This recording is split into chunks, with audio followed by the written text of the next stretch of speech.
Que bom que você continua aqui com a gente. No finalzinho do bloco anterior, o Cleto estava respondendo à questão de um casal. Ele é católico, ela é protestante, e eles estão visivelmente dispostos a cada um levar adiante a sua escolha religiosa. O Cleto deu algumas orientações e nós ficamos aqui aguardando uma orientação, então, da igreja, quanto ao que a igreja orienta, padre, com casais que se percebem que gostam do outro, o homem e a mulher, e aí descobrem que são de religiões diferentes. E aí, padre, o que a igreja me orienta? Primeiramente, a igreja diz que Deus não deve separar ninguém, porque antes da religião existe a união natural, ou seja, um homem e uma mulher que se apaixonam e que decidem construir uma vida juntos. Aí entra o grande problema, que foi justamente levantado pelo Cleto. Você, homem, né? Você é o namorado, o esposo, não sei. Você que é a parte católica, você vai poder continuar recebendo os sacramentos a partir do momento, já que ela não quer casar na igreja católica, né, e você também não aceita. Eu senti ali uma coisa, quase que uma vingança. Você não quer, eu também não quero. Você não vai, eu também não vou. Vamos com calma, né? Vamos conversar. Se ela é protestante, é evangélica, você é católico, já tem um ponto de união. Vocês acreditam no Cristo. Então, o que Jesus Cristo nos pede? Se existem algumas diferenças, e vocês se gostam, e vocês se amam, e vocês estão decididos a construir uma vida juntos, então vamos para aquilo que une. Vocês acreditam no Cristo. Então, a partir do momento que vocês acreditam no Cristo, o que faz com que vocês permaneçam? Então, esse é o primeiro ponto. Não é o que nos separa, mas o que nos une ainda mais. E, uma vez que vocês dois são cristãos, você já parte disso. Você vai poder participar, sim, da Eucaristia, da comunhão, do sacramento da reconciliação, a partir do momento que você procurar o teu pároco, e o teu pároco encaminhar você para o teu bispo local, e ele vai dar a liberação para a celebração do sacramento do matrimônio para a parte católica, ou seja, para você. Só que com uma condição, que o Cleto bem disse e colocou em interrogação. A condição é que os filhos sejam educados na fé católica. Então, esse aqui é um ponto, né? Mas vai deixar, não vai deixar, vai ser, não vai ser, vamos deixar que eles cresçam, porque pensemos lá na frente, Cleto, muito bem respondido, pensemos lá na frente, você vai levar os teus filhos para a igreja católica, depois a tua esposa vai levar os filhos para a igreja evangélica, vai gerar uma confusão. E aí é onde a igreja justamente questiona. Nós damos o sacramento, que é chamado do rito do sacramento misto, matrimônio misto, ou até mesmo de disparidade de cultos, quando também, no caso, o cristão, entre dois cristãos, e o sacramento misto, quando ele é, por exemplo, entre um católico e um muçulmano, ou entre um católico e um judeu, então tem esses nomes canônicos. Ótimo. Mas a questão agora é simples. A igreja permite que isso aconteça com essa condição, que os filhos sejam educados na fé católica. Por isso, antes de assumir qualquer compromisso, seria muito interessante que você conversasse com a tua noiva, né? Com a tua noiva, para que vocês vissem o que nos une. O que nos une é o Cristo. Então, a partir do que une, nós vamos, então, construir uma vida. Pelo que me parece, vocês estão já começando o que separa. Ela não quer vir casar aqui, eu também não vou casar lá. Vamos com calma. Né? A igreja pode trabalhar isso, eu mesmo já fiz. Nos meus primeiros meses de padre, eu participei de uma situação como essa. Eu fiz a celebração do matrimônio, autorizada pelo bispo, no caso, na época era o Dom Beni aqui, de celebrar o matrimônio na casa dele, na casa dela, na verdade, porque ela era a parte católica e ele não queria casar de jeito nenhum, ele não queria ir para a igreja de jeito nenhum. Mas naquela celebração do sacramento do matrimônio também estava o pastor, né? Do pastor dele. E o pastor deu ali algumas palavras, porém, foi o rito do sacramento do matrimônio.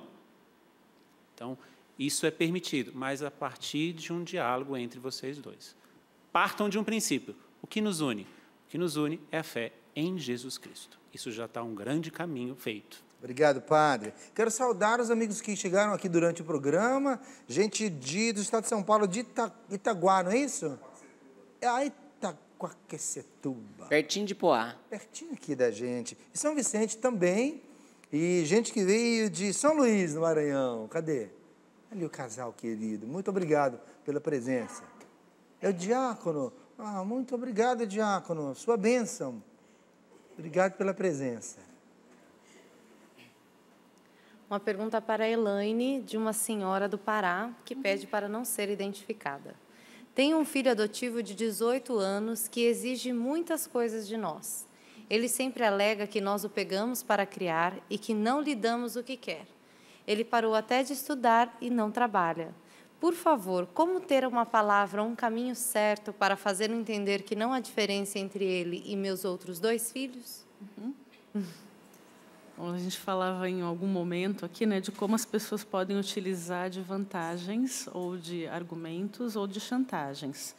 Muito cuidado nesse tempo, né, nesse contato com ele, porque ele está dizendo o seguinte para você: como você me pegou e eu sou adotivo, eu preciso que você me dê isso em compensação àquilo.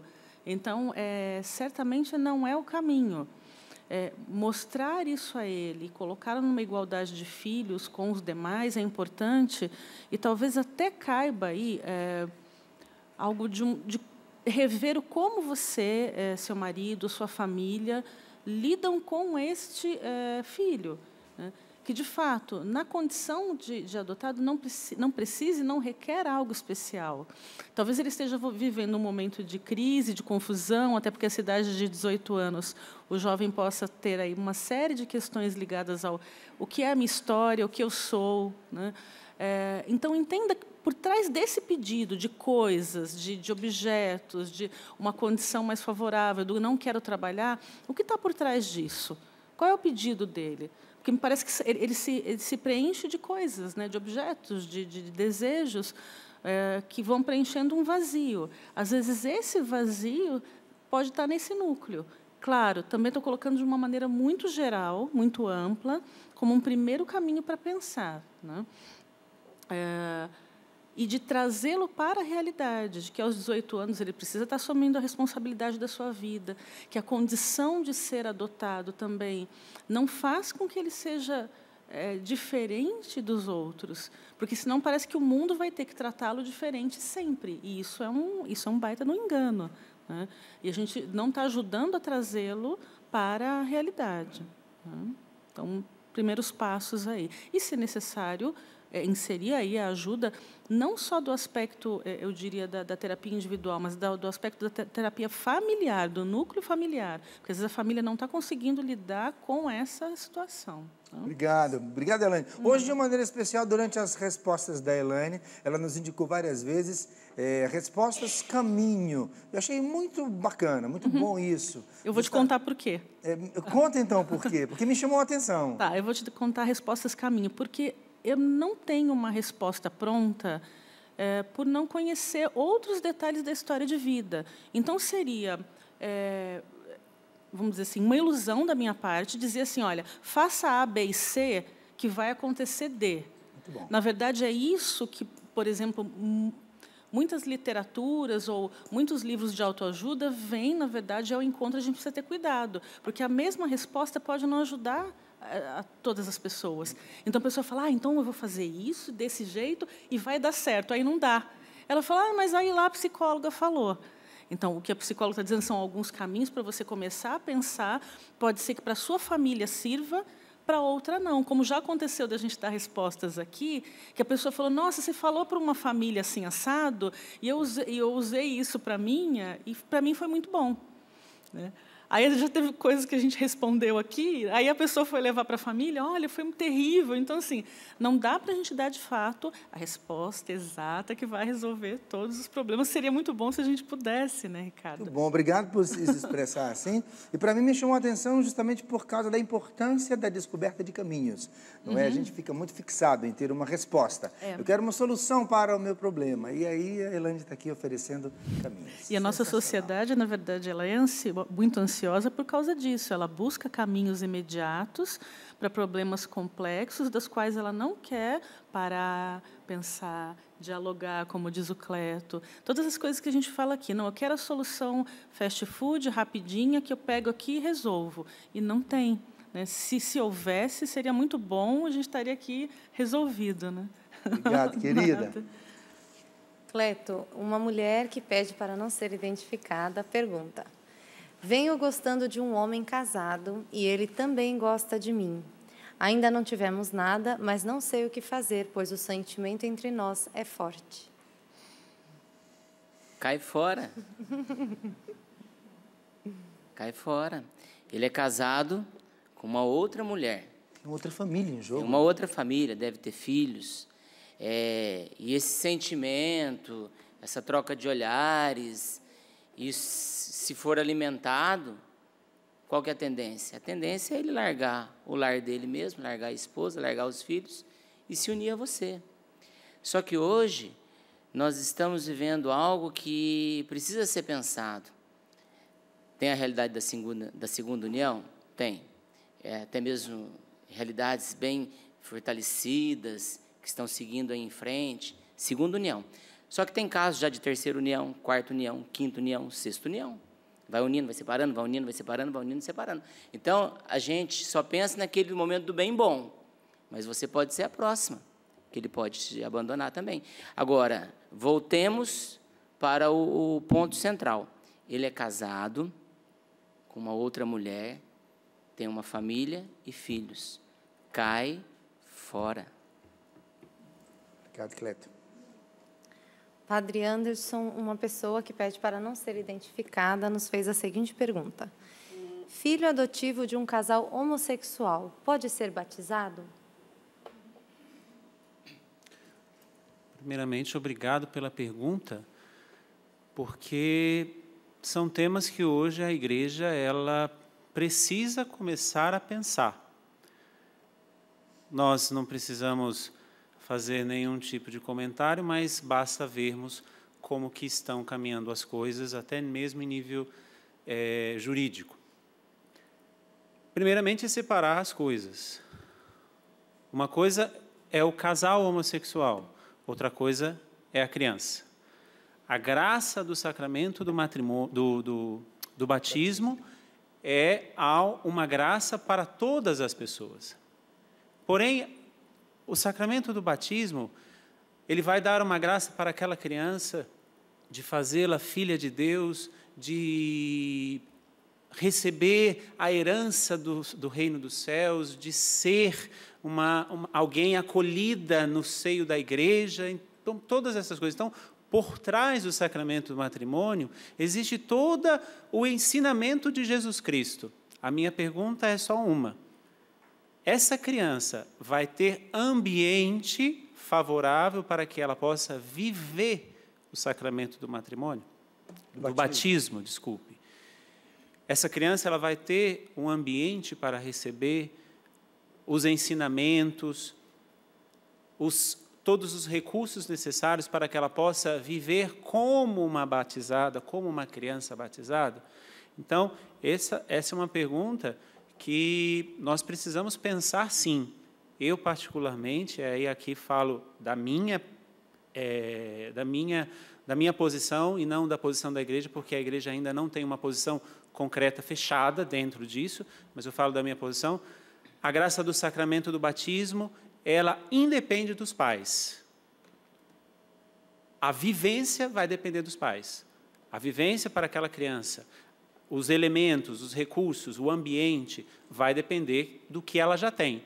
Porém, a graça de ser inserida como filha de Deus, a graça de receber a lavagem, né, de ser lavada da culpa do pecado original, ou seja, toda a teologia do batismo, essa criança merece, não somente merece, ela tem por direito dado por Deus.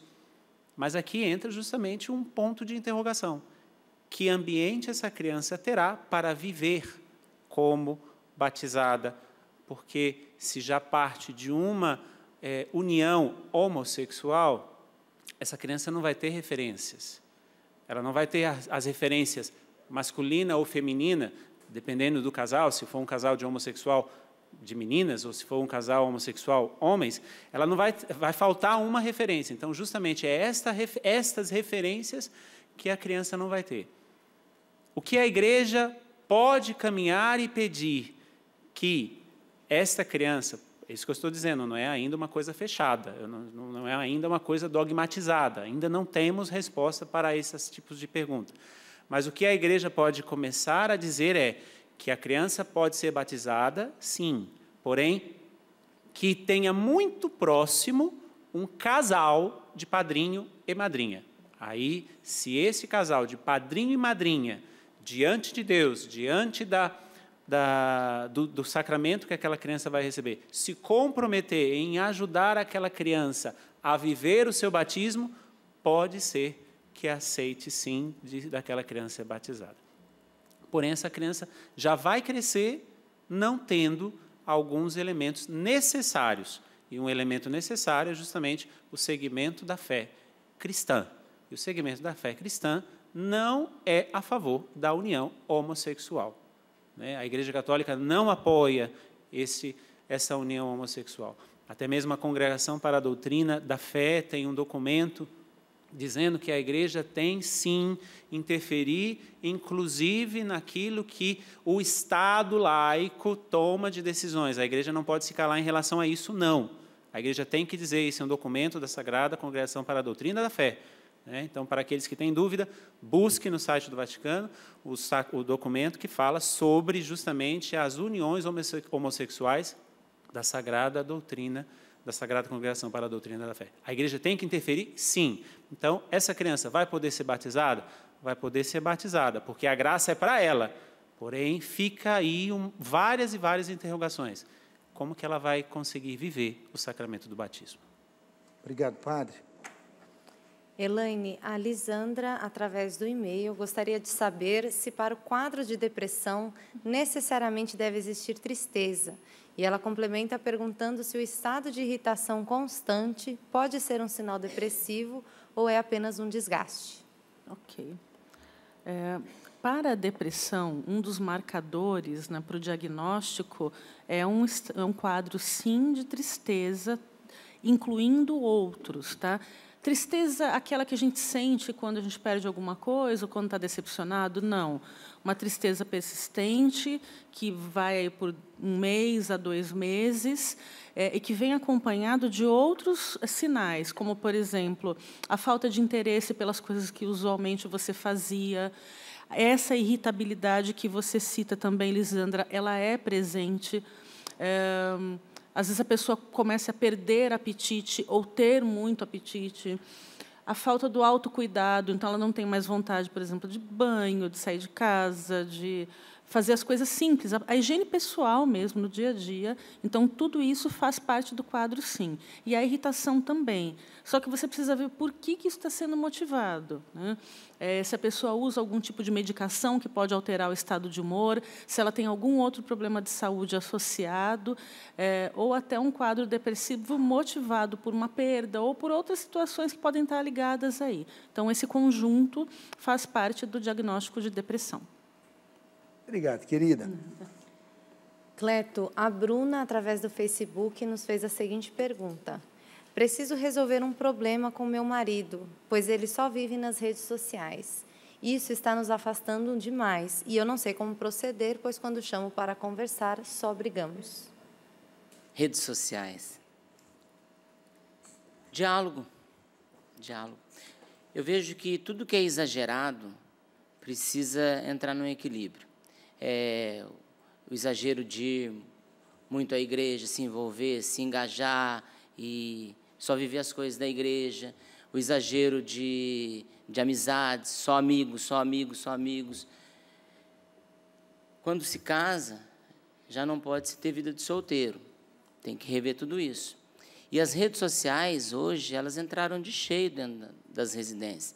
Até uns tempos atrás, o Padre Léo falava da televisão, que tinha televisão, uma televisão no quarto, uma televisão na cozinha, uma televisão na sala, e cada um filho, o pai e a mãe, cada um assistindo um programa e ninguém se conversando. Só que hoje, o que acontece? As pessoas estão no mesmo ambiente, na mesma sala, cada um num sofá, na mesma metragem quadrada, cada um com um aparelhinho. A esposa com o aparelho, o esposo com o aparelho, os filhos com o aparelho, cada um conversando no seu mundo e não se conversa dentro de casa. Eu penso que é o diálogo, você tem que chegar para ele e falar que isso te incomoda, e se ele precisa usar com tanta frequência, organização de tempo. E isso aí atrapalha. Qual é o risco do casal chegar no leito conjugal achando que naquele dia vai ter o momento do namoro? A hora que chega, está o bendito ou a bendita lá com o iPhone, com o iPad, ó, nem querendo mais namorar. Aí é o caos, né? Só que isso já começa lá na sala, na cozinha, e vai para dentro do quarto e ele toma conta. Cleto, eu só gostaria de sugerir, na sua resposta aí, uma reflexão sobre o que a gente pensa que é diálogo. No sentido que é uma coisa que você disse, né? A gente tem refletido tanto sobre isso. Um diálogo para escutar o outro. Um diálogo para entender o que está acontecendo com o outro. Não é? Você falou uma coisa importante, ela dialogar, e depois você falou dela dizer, inclusive, como é que ela se sente. Aí é justamente aí em que eu penso que a gente tem que aprimorar um pouquinho, da gente crescer no sentido de dialogar, não somente para dizer o que a gente sente, mas de ir dialogar para compreender o que está acontecendo com o outro. E dialogar para dizer, meu amigo, meu amor, eu estou te observando assim, o que está acontecendo? Então, dialogar menos para falar, dialogar mais para... escutar o que o outro está vivendo. Isso.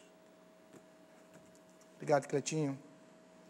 Dá tempo, né, dona Fernanda? Eu quero mandar um abraço para a Valéria. Valéria, querida. Valéria é diretora do nosso programa, que está nos acompanhando agora. Valéria está aí em casa, né, cuidando da saúde. Valéria, está todo mundo com saudade, viu? Volta logo. Beijo. Para o Padre Anderson, uma pessoa da plateia pergunta: sobre as exéquias, se uma pessoa falecer e não receber o sacramento da confissão, Deus a acolhe? O nome já é difícil falar, né? Exéquias. Exéquias. O que são exéquias, padre? As exéquias são aqueles rituais que as pessoas recebem depois de morrer. Ou seja, toda ali a encomendação, com a graça de Deus. As exéquias todo o ritual. Então, ali o ritual quando o caixão chega, a bênção na sepultura, a aspersão, né, a aspersão com água benta do corpo. Então, todo esse ritual que a pessoa recebe, que não é um sacramento, claro, é um ritual, muito mais confortante para quem fica do que para quem já foi, né? Então, já trazendo um pouco a resposta. Aqui nós temos que contar com a misericórdia de Deus, porque nós não sabemos em que estado a pessoa morreu. Claro que nós temos a fé nos sacramentos, né? Nós acreditamos que os dois sacramentos de cura, podemos dizer assim, que é o sacramento da unção dos enfermos e o sacramento da reconciliação, estes sacramentos dados ali no leito de morte, eles, nós podemos dizer, são portas abertas para o céu, porque ali nós damos a indulgência plenária, nós damos a absolvição dos pecados, nós damos tudo isso. Ou seja, a igreja age em função, a favor daquele que está ali. Então, a nossa fé é nos sacramentos. As exéquias é um ritual de conforto, podemos dizer assim, é um ritual de conforto muito mais para os que ficam do que para os que já partiram. Porque os que já partiram, nós queremos acreditar e queremos entregá-los, eles já estão na misericórdia de Deus. Então, ali, a bênção da sepultura, a bênção do corpo, ali nós estamos fazendo memória daquilo que a pessoa foi. Então, quando nós aspergimos com água benta, ou em até alguns lugares se incensa o corpo, justamente por quê? Porque aquele corpo um dia foi templo do Espírito Santo. Aquele lugar, ou seja, a sepultura que vai ser colocado aquele corpo foi templo do Espírito Santo. Então, ali é muito mais um conforto dado a nós que ficamos do que ao morto que já foi. A nossa fé é no sacramento da reconciliação e no sacramento da unção dos enfermos. Contudo, se a pessoa não participou, por exemplo, um acidente, a pessoa teve um acidente grave e não recebeu os sacramentos, confiamos à misericórdia de Deus, e aí, por isso que no sacramento da Eucaristia tem ali o chamado memento dos defuntos. É um nome diferente, mas é na oração eucarística quando nós lembramos dos fiéis que já partiram desta para a casa do Pai, confiando eles à misericórdia de Deus. Obrigado, Padre. Minha gente, deixa eu fazer um convite para você. A Canção Nova está se preparando para o acampamento Curados para Amar, com o tema Amor, a chave da cura. Nesse final de semana, agora, dias 24 e 26 de abril, o evento é aberto ao público. Estamos aguardando você. Estará aqui com a gente na condução do evento Diácono Nelsinho Correia, o Eugênio Jorge, Padre Adriano Zandoná, o Márcio Mendes, Padre Reginaldo Manzotti, oh meu Deus, o Padre Arlon Christian também, e você que não pode faltar aqui. Outras informações sobre este acampamento e outros eventos que você acompanha aqui na Canção Nova ou em outras casas de missão, onde a Canção Nova está, você pode entrar em contato no 0 Operadora 12 31 86 2600 ou no endereço eletrônico eventos.cançãonova.com. Ok? Obrigado. Seja bem-vindo à Canção Nova desde já. Minha gente, obrigado pela presença de todos. Uma alegria receber a cada um. Obrigado, Elaine. Obrigado, Cleto, querido. Obrigado, Aline. Padre, muito obrigado. Nos deixe com a bênção de Deus, porque a gente precisa muito. Que essa bênção possa cair no nosso coração, nos trazendo a confiança. Deus está conosco nas nossas perguntas, nos nossos questionamentos, e é Ele que nos conduz, pouco a pouco, às respostas corretas. O Senhor esteja convosco. Ele está no meio de nós. Abençoe-vos, Deus Todo-Poderoso, Pai, Filho e Espírito Santo. Amém. Amém. Obrigado mais uma vez, que permaneçamos assim com a bênção de Deus, e até o nosso próximo programa. Até logo, minha gente.